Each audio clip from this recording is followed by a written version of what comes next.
listening to On the Way Home with your host, Michael Braithwaite.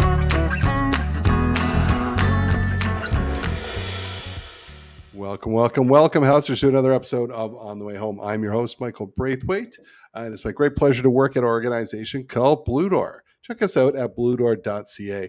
Blue Door has been around for the past 43 years, helping so many vulnerable individuals in their housing journeys, their health journey, and their journey to meaningful and well-meaning employment.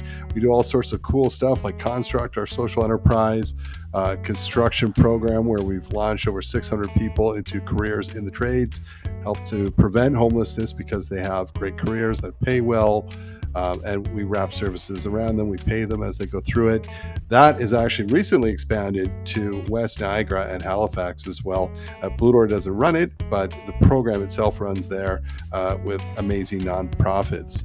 And so stay tuned for more about that. But we also do all sorts of stuff in the area of housing. We have emergency housing across Durham and York, and of course, supportive housing. And I should say, sorry, the housing in Durham is semi-independent living. That's not emergency, but emergency housing in York, we do that.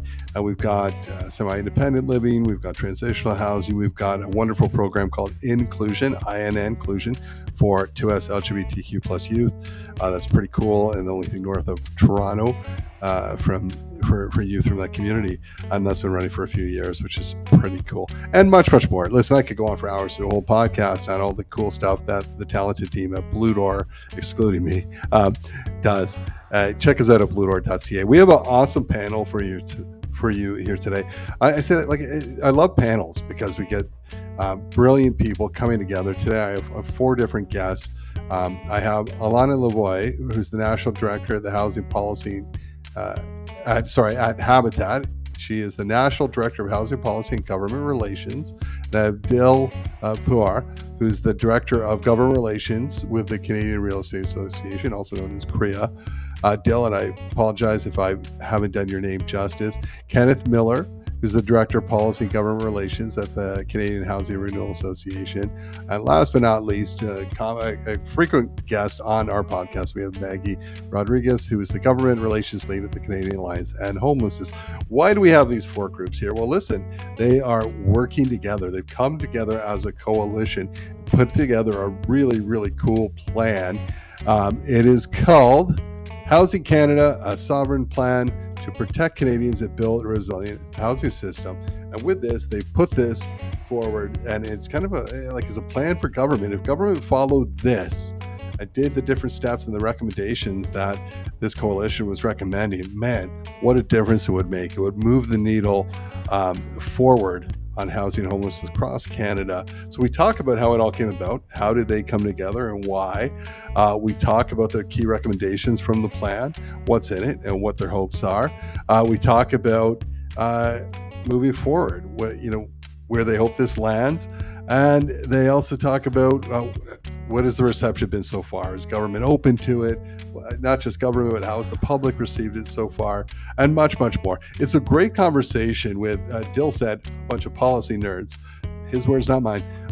But it was a fun conversation with some brilliant people and some really solid organizations that have, for years individually, been doing great work in the area of housing, but together are that much more stronger. This plan is incredible and has huge potential. And so I encourage people, listen to the end of the podcast. They'll direct you where to go to be a part of this and to go through the plan and see more and actually be an advocate for it and pushing this forward and holding our politicians accountable. So without further ado, let's go to that podcast now. All right, friends, we have an awesome panel of people here today. I'm so excited to do this pod, and it's so timely. We are in a really, I don't know what kind of time, like we say, scary time, exciting time. Lots happening across the world right now. Of course, this podcast is everything to do with housing and homelessness. So that is our focus, and the focus of this group of extremely talented individuals who have put together something they want to share with you today. So Alana, Maggie, Kenneth, Dil, welcome to the pod. Thanks. Thanks for having us, Michael. See, the big challenge, folks, when you have a panel is that everyone's, of course, it's a Canadian panel, so everyone wants to be polite and not talk over each other or answer first, right? So we'll see that. We'll see that. It's a good group to have, a good problem to have. So the first question we ask everyone, and I feel like Maggie's had like 2 cracks at this, so I want to see a third time if anything's really changed, because it does. Time week to week, home can change, as we know, across the country. But we'll see. So we're going to start with Dill, then go with Alana, then Kenneth, and then Maggie, we end with you. And that, of course, is what does home mean to you?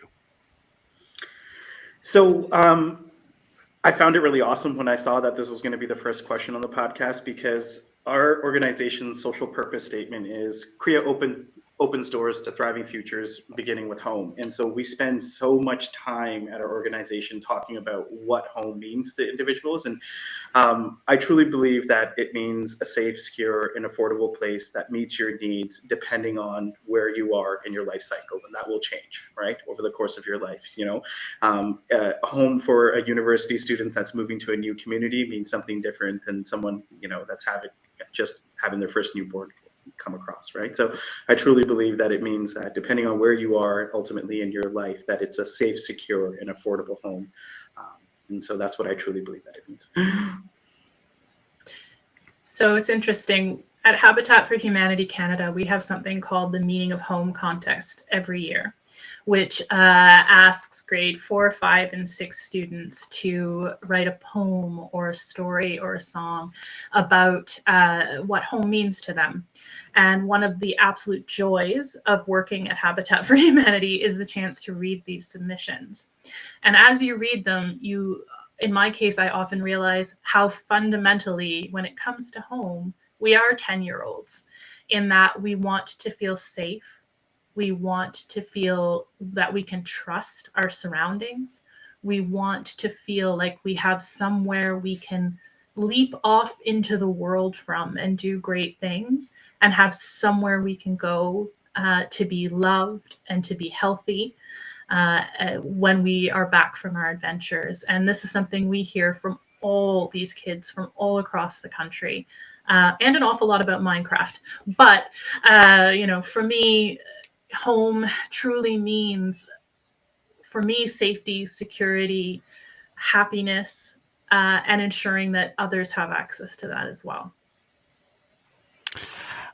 Thanks for that, Lana, because I'm now realizing I am definitely a 10-year-old when it comes to this. Because I think that's exactly the way I was thinking about this when trying to answer the question myself personally. It is really, home is about a place where you can feel safe and comfortable. To me, it's a place that I can turn off when I get home, as Lana said, from my adventures, and I can recharge and be myself fully, so that I can go out in the world and do the things that I want to do after that. But it is that place of comfort and safety and just being completely myself. So yeah, maybe I should play some more Minecraft is what I'm learning here. So I like these answers, and I was really thinking about what you said, Dill, about home being for a specific point in your life and how that might look different. I've lived in Ottawa for 10 years now, and I've moved a lot of times, and that has been to meet different needs at each point in my life. But to me, I'm also drawn to that sense of community that home brings. Like, home is not just what that looks like in terms of that safety and that roof over your head, but it's also like, what is the community that you are in, and how does that give you that sense of home and comfort as well? So yeah, really, really interesting to hear what everybody had to say about that. And I think about the community aspect a lot. Elena almost made me cry there. I've seen those videos that they do and Habitat does, and they're unbelievable. And she made me do like a snapshot to them, but listening to those little kids. I want to see those next time you do that contest, Elena. Oh, there you go. Well, it's so cool. I mean, some things we just don't outgrow, and home is one of them, right? And Maggie, what you're saying about community, I often tell this story, but the fact that many times in the work that we do at Blue Door and across the country, we learn through failure. And one of those failures was, it used to be just get someone a roof over their head, right? So you're like, boom, we put little Dill into housing, all done. But then we see him about 3 weeks later back at the emergency housing. Like, Dill, what are you doing here? And not to pick on you, Dill, and we took away the sense of community. So when you're in a shelter, I got 25 buddies, right? People actually see me and I'm someone, and the staff are asking, are you, when are you coming back? What's going on? Whatever, you put me in housing. No one's doing that, right? So I lost my sense of community. So the importance of community around housing, and I don't think it's hard to believe that. I think we've asked this question now a few hundred times, and no one's ever answered about the actual physical structure around you, right? It is mostly around feelings, as you've all described. So thank you for that. Now, you are not all working for the same organization. You have come together in this great coalition, which is super cool. We're going to talk about, but we want to talk about your individual organizations first. So I want each of you to tell me a little bit about your organization. This time, we're going to reverse that order. We're going to go Maggie, Kenneth, Alana, and then Dill. Thanks. Yeah, I am the government relations lead for the Canadian Alliance to End Homelessness, and we're a national charity that's working to end homelessness across the country. And there's a few different aspects of our work. Some people might be connected to our work through the conference that we put on, the National Conference on Ending Homelessness, every year in the fall, that really brings people together in the sector for capacity building and to accelerate our work to end homelessness. One part of our organization works directly with communities. So we have advisors who are working directly with service managers and communities on the ground to improve their work and support them in their work to prevent and end homelessness. And then there's the work of our organization that I'm mostly connected with, which is the public affairs side. So the policy, government relations, communications work, and that's really focused on one part of it being, how do we shift public perception around ending homelessness? So how can we use communications effectively to rally the public around this? And the second piece is, how do we change the political agenda? So legislation, policy, investments that are all in support of ending homelessness. So a few different aspects of it, but I'm mostly implicated in the last part of it, the public affairs side of what the Canadian Alliance to End Homelessness is doing. Yeah, and I'm the Director of Government Relations and Policy at the Canadian Housing and Renewal Association, and at CHRA, we're the national voice for the community housing sector in Canada. So we're a membership-based organization that aims to sort of bring together organizations and individuals and anybody really who's interested in building a stronger community housing sector in Canada. And a lot of the work we do is trying to secure that future. So we do things like our policy and advocacy work. We do knowledge sharing, capacity building, and really any weird, wonderful, and creative ideas we can think of how to make that happen. So it's a really fantastic place to work. Proud CHRA member organization right here in Habitat for Humanity Canada. So I have the privilege of leading the advocacy work at the national level and in support of our provincial and local policy and government relations for 45 local habitats in every province and territory in this amazing country. We go from sea to sea to sea. We've been around for 40 years in Canada. We serve families who have low to moderate income, and we empower them to become homeowners through our affordable housing program. Right now, we've got about 8,500 Habitat partner families across this country who are every year contributing $35 million to Canada's GDP and enjoying a considerable amount of financial stability and social and community stability they would not otherwise have enjoyed. We work with Indigenous communities. We undertake repair and rehabilitation. We provide skills training for young people on our build sites, which is really an exciting part of our work. And we really are here to give everyone a hand up into accessing home ownership. And we often see ourselves as a bit of the bridge between the affordable housing sector and the market sector. We give people the choice and the chance to move through to one to the other if that's suitable for them. I guess it's over to me. And so I'm the Director of Government Relations for the Canadian Real Estate Association. And our organization represents 165,000 realtors across this country. Again, as Lana would say, from coast to coast in every single community across the country. We have, 10 provincial associations, 70 local real estate boards, and 8,000 different real estate brokerages across this country that are constantly contributing to their local communities, giving millions back and the work that they do ultimately, whether it's sponsoring your local run or your local soccer team. And so that's who we ultimately represent. And I lead the advocacy work here on that front. Very cool. And just thinking of like the scope that you all represent, the number of people, the number of individuals attached to your individual organizations coming together, just how powerful that is. And it kind of brings us to why we're here today. We want to talk about your Housing Canada, a sovereign plan to protect Canadians and build a resilient housing system. We want to talk about how did the coalition, how did you all come together and why? And beyond. But let's start with that. Like, how did this all come together? I think we'll go with Maggie and Dill. I think you're going to take this one. Yeah, I'll start off and then I'll pass it over to Dill after.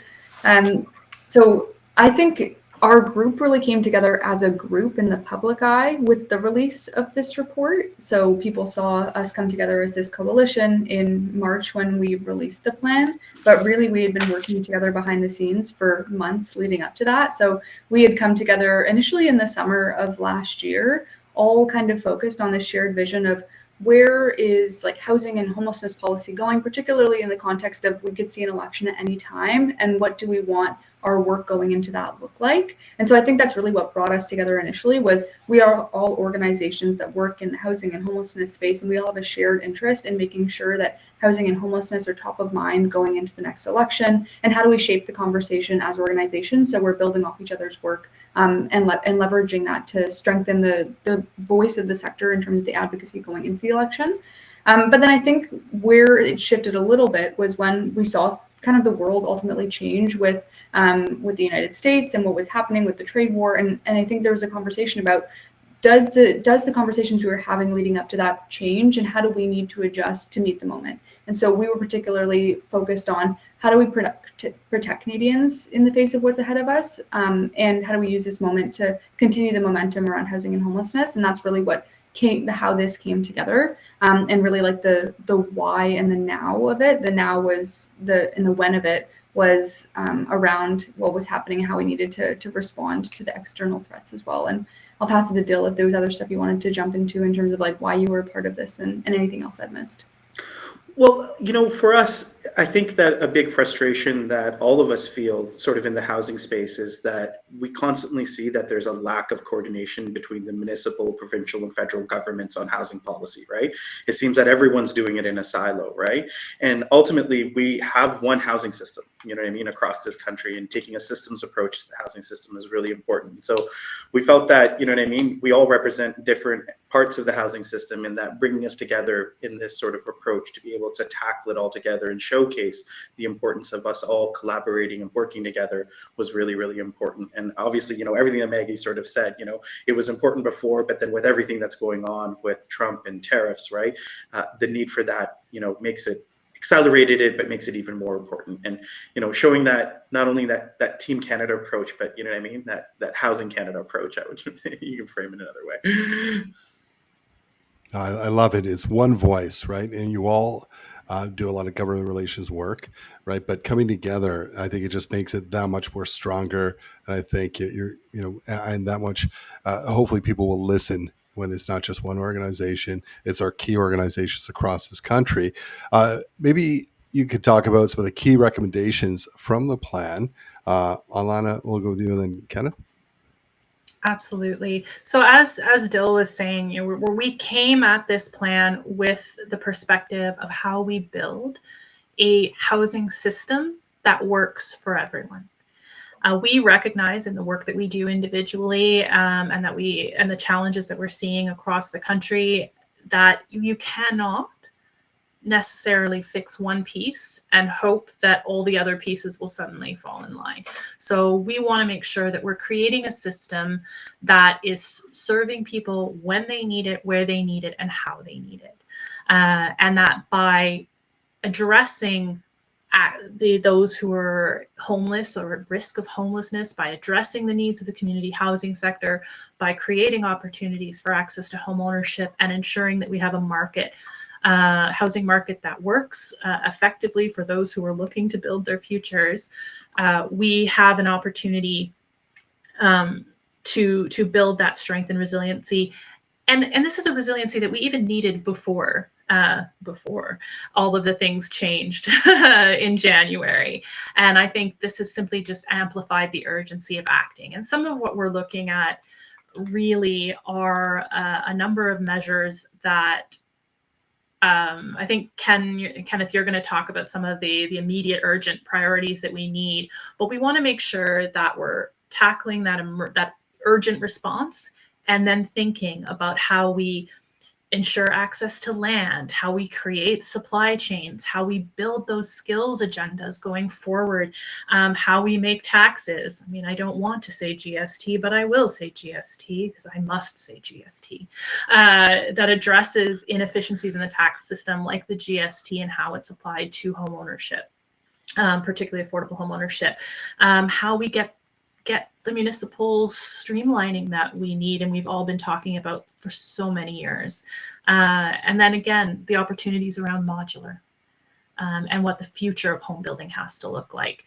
And all of this is about creating the right supply and then the access to the supply in a way that works for people. And it's an interesting challenge that we have to navigate in that we have to think about the emergency response that's needed, while at the same time looking to the future. And that's not easy for anyone in public policy or any organization at all. But we would be doing ourselves and the households in this country a disservice if, as a coalition, we weren't thinking that way. So again, Kenneth, I'm going to turn it over to you to talk about some of what we need to really be thinking about right now. Yeah, absolutely. I think just a quick diversion is that I listening to Alana speak, I think drives home what I found a lot of value in this coalition, and that's working with really whip smart people. So it's been a really fantastic coalition for that, and I think that that's part of what we're trying to do here is bring together different perspectives. So yeah, as Alana said, we need to be thinking about this is a really unstable, uncertain moment for people, and we need to be protecting them in the housing that they have now and making sure that we are actually trying to address the problem, doing things like instituting a national housing and homelessness benefit to try to make sure that people are going to be able to keep the homes that they currently have, trying to bring in targeted measures that can protect renters so that we prevent more people from becoming homeless. And we need to start thinking about what are some other ways we need to be changing the system in the medium and longer term as well. We need to be doubling the share of community housing in Canada. We need to be rapidly expanding urban, rural, and northern Indigenous housing to address really long-standing historic gaps we see in our Indigenous communities. We need to protect people now, and we need to build a system that works for everybody with different types of housing that works for everybody. And I think that's really what we've tried to do in this plan, and I think as a whole, it's fantastic. So, yeah, those are my thoughts there. Awesome, and I love these steps, and I love Alana what you're saying too around like, yes, you want to react. I think too often we just react, right, and we're not kind of planning for the future. We're not talking about prevention, that kind of thing. So I like how it addresses kind of both aspects. So we've released this plan. What are the hopes with this plan moving forward? Dill, we're going to start with you and then go to Kenneth, Alana, and then Maggie. Well, first off, I think that we're hoping that politicians, the new government that eventually is going to come into power, power brokers, obviously at all different levels of government, and policymakers are going to take note of the fact that, we have a housing coalition that's bringing together everything from, the organizations that are trying to fight homelessness right through to market housing, and ultimately the solutions that we've put forward in that paper, and take a look at them, analyze them, but more importantly, implement them, take them to heart, right? And ultimately, those are really, what we're saying, solutions to solving your housing crisis, building that, 3.5 or 5.4 million, whatever number you want to pick, but it's in the millions of homes that we need from across this country. And so ultimately, that's the hope, that they'll take note of that and the great ideas that ultimately are in there that Kenneth and Alana have sort of highlighted, and the importance of them. Yeah, and for me, this is making sure that we keep up the pressure on housing. I think that we're obviously in the middle of a federal election, and there's lots of important issues to be discussing. But we know Canadians are still deeply invested in this question of what we need to do to solve the housing crisis, and this plan provides some really strong examples to do that. And we need to, I think, see political parties sort of take that up, and whoever forms the next government needs to take action and take it quickly. And to me, part of that message is that there are folks out there willing to work together to try to solve this crisis. They just need to be willing to work with us as well. So I'm really hopeful about that, and that's sort of what I hope the next steps are for this plan. And I'll build on that hope. I think, again, we've come together and done a lot of thinking, and we have access to a lot of frontline experience and lived experience to the housing challenges. We've also lived through the first part of the National Housing Strategy and its implementation and rollout that's had some great shining successes and some other things. And we have the opportunity to collectively take that learning and experience to whoever forms the next government. And I think one of the big hopes is that they will take us up on that opportunity to hash out some of the things that need to be addressed. We have the recommendations we've put forward, and we are well positioned to have further conversations about how to make those a reality and how to address some of the other challenges there are in the system. Yeah, and I'm thinking, similarly, but I think even just what I'm hoping to see for this plan moving forward is kind of an immediate uptake when the next government is elected. And I think around that, what I'm really focused on is how do we actually action these things to protect Canadians? Like we talk in the plan about we need to protect Canadians who are at risk of homelessness, protect renters from falling into homelessness, and what can the government, whoever is elected, do as a first step to actually actioning those. And so I think in the short term is how can we see some of these things actioned right away? And I think that our coalition will be focused on that in terms of implementing that in the coming months.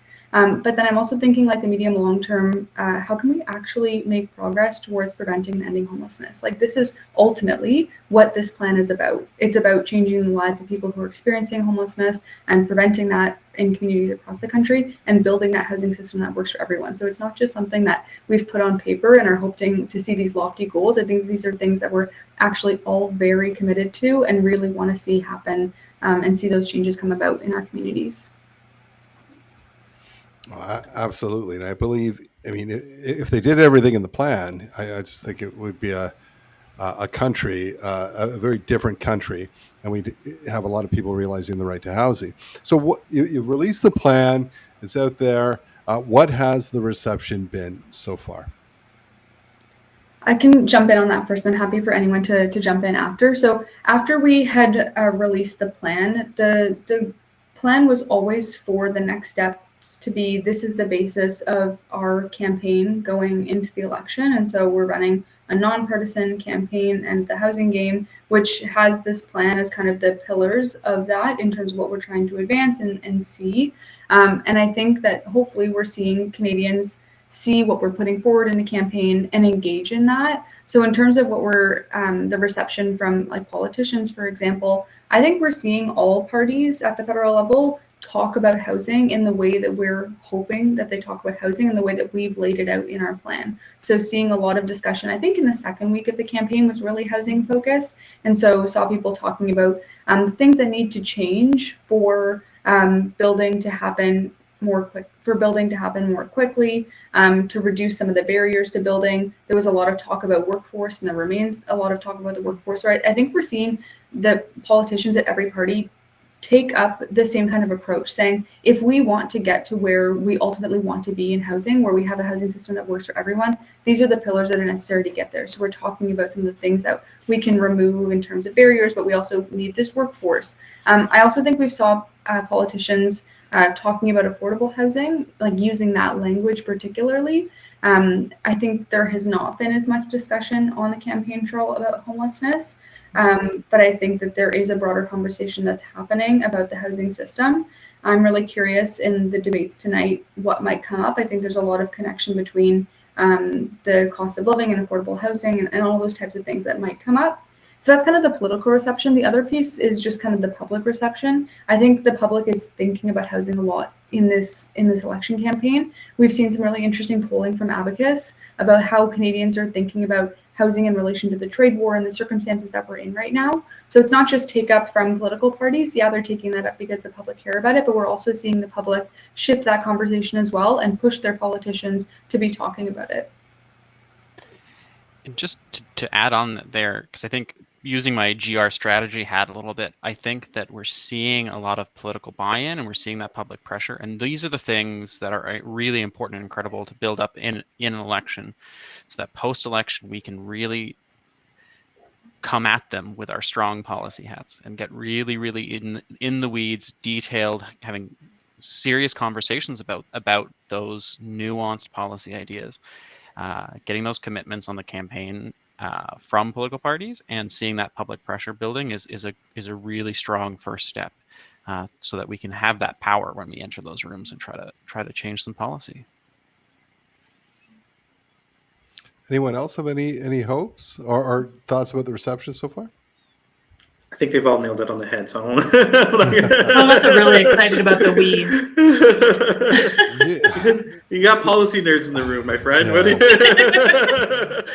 It's I mean, I don't envy your jobs right now. I mean, because if you look at what's happened here, we said in April, right, and what's happened over the past few months. A few months ago, it was a much different outlook in this federal election, and different. So you're planning for one thing, and then changes not only just to leadership, but changes south of the border, and everything's pivoted and different. So we're looking at something different. You've had to pivot and do that, and probably reshape the plan a little bit, or how you're going to implement it. So it's been a crazy time. So thank you for your work on this. I encourage people to check it out, get behind it. And I know a part of it is the advocacy work around is for people to support this, right? You've given people the opportunity to do just that. And Maggie, you were talking about, besides the political piece, this is a tool for people to kind of push their politicians to push their country to do more. Listen, if people want to find out more about the plan or your organization, where can they go? Kenneth, we're going to start with you, and then we're going to go to Maggie, Dill, and end with Alana. So if you want to learn more about the plan and the work we're doing as a coalition, you can go to endthehousingame.ca. That has the campaign work that we have. We have a fantastic video there, as well as the full and detailed plan. If you'd like to learn a little bit more about CHRA, you can visit us at CHRA-ACHRU.ca, and go to our website. You can find us on LinkedIn, Twitter, and Facebook. But most importantly, I'm hoping I can see a few of your guests at our Congress in Saskatoon on April 29th. So if any of you are either in town for the Congress or just in general, I'd love to meet you and chat some housing policy stuff there. I unfortunately will not be in Saskatchewan at that time, but it sounds like it's going to be a great event, Kenneth. And if people are interested in connecting with the Canadian Alliance to End Homelessness, that's how you can find us on most social platforms. And then our website is just CAEH.ca, and happy to connect with anyone who wants to hear more about the plan and some of the work that we're doing. We're in the middle of an election campaign, so I'm going to keep plugging our advocacy campaign. So what Kenneth said, endthehousingame.ca. Go check it out. There's a really cool, bold ad that we're running, and we want everyone to take action. There's, you know what I mean, different action items that we have there that you can take to get engaged over the course of the campaign. So visit the website. If you want to learn more about CREA, you know, you can visit our website, CREA.ca. We're on every single social channel. If you're in Ottawa, we got a huge building at the Catherine Street and Bank, and you can pop in and visit us anytime. But truly, we want you to check out the website, and we want you to take some action. And so, endthehousingame.ca. And again, absolutely encourage folks to check it out. It's a great initiative, lots of good information, and information that looks at it from the systemic lens, which we don't always see. But if you want to learn more about Habitat for Humanity Canada and our work across the country, we're at habitat.ca. You can find lots there, including more about the campaign, as well as our recently released impact study on affordable home ownership. And again, we're on all the socials, and we're talking about how we can end the housing game there. Great opportunity today. Thank you. Well, listen, I want to thank you all individually for the work that you do across the country and helping people find homes and helping create housing for people. And, as a group, thank you for coming together. Thanks for kind of building something that I think people can look at as a framework that will move our country forward and move the needle, really move the needle on housing and homelessness. So thank you so much. And thanks for joining us on the show today. You're listening to On the Way Home with your host, Michael Braithwaite.